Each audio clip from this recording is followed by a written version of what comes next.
Yeah, so in politics, how do you square a circle?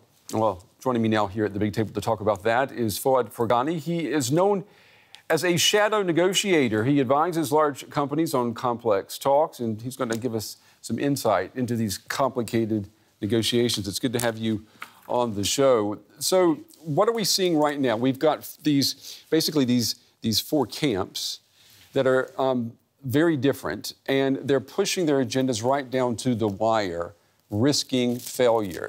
Yeah. Are they really doing that, or is that a strategy? Well, it's first a tactic. A strategy could be for each of these parties to head for a win-lose, which means to take care of their own interests and to sell that win-lose as a win-win, which means that the other parties are able to win too.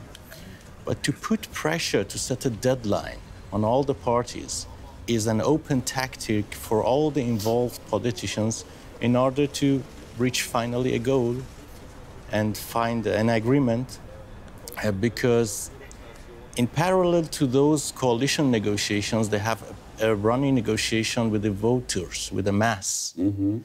And in that direction, they doesn't need to lose face. And this is what they try to avoid. Yeah, they don't want to lose face, especially if they're not in government yet. What would be your advice to the parties right now? I mean, we're looking at, what, 3-4 hours left before the deadline is reached. What should they be doing? Is it a question of which party is stronger right now? It is definitely, but what they could and should do definitely, I hope they did it already, is they first need to prioritize those points they want to negotiate on, which is the ministries, the allocation of people, the political projects.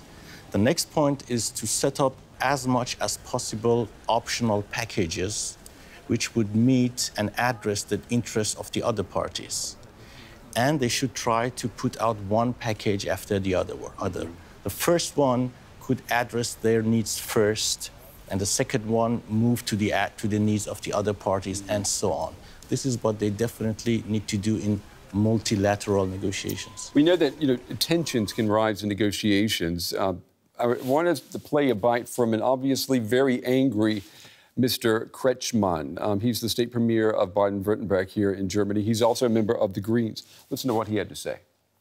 If you negotiate, then you negotiate and refrain from attacking the other parties involved. You just don't do that. Otherwise, I get the feeling that they don't want to see any constructive or successful outcome. And if that's the case, they should just say so. Do you agree?